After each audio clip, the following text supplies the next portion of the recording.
And India is not acting in isolation in sending such messages. More countries are stepping up their defenses against the Chinese aggression in this region. The Quad is strengthening its partnership. Leaders of this alliance are set to hold their first ever summit together. It's happening this month, at a time when European powers have stepped up their efforts to keep China in check. Our next report tells you how world powers are looking at the Indo-Pacific to counter Beijing's military aggression.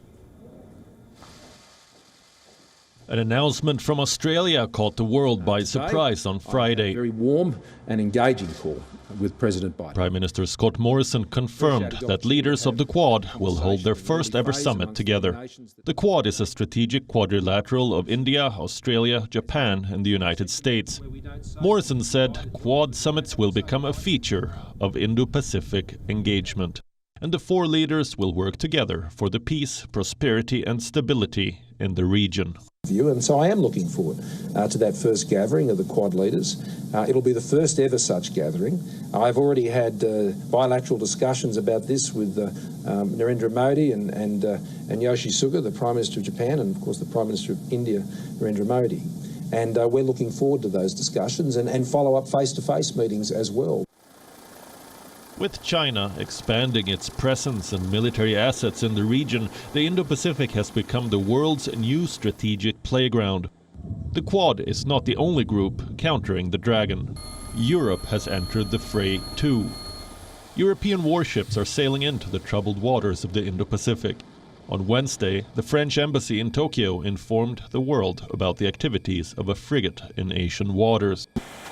This comes after a French nuclear submarine was seen in the Philippine Sea back in December. That was during anti-submarine exercises with American and Japanese defense forces. France also has two new military bases in the region, in New Caledonia and the French Polynesia. Then comes Germany, ready to play a role in protecting the Indo-Pacific. It plans to send a frigate to Asia this August. On its way back, it will cross the hotly contested South China Sea. The United Kingdom does not want to be left behind. Later this year, the British plan to deploy the HMS Queen Elizabeth to the region. Reports say the warship will sail from Portsmouth in May. It will have with U.S. Marine Corps and RAF personnel on board, along with British and American fighter jets, Merlin helicopters and a number of escorts, like Royal Navy ships, a tanker and an American Navy destroyer. The U.S. is welcoming these moves from its friends across the Atlantic. Last month, President Joe Biden had made an appeal to allies in Europe and Asia to work together. You know, we must prepare together for long-term strategic competition with China.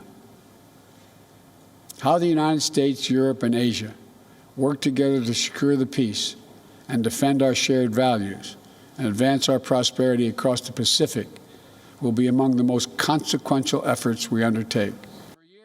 He wanted them prepare a long-term plan to counter China, with the Quad now stepping up its engagement, and Europe upping its stakes in the Indo-Pacific. China's expansionism in the South China Sea faces a stiff pushback. Bureau Report, WION. World is One.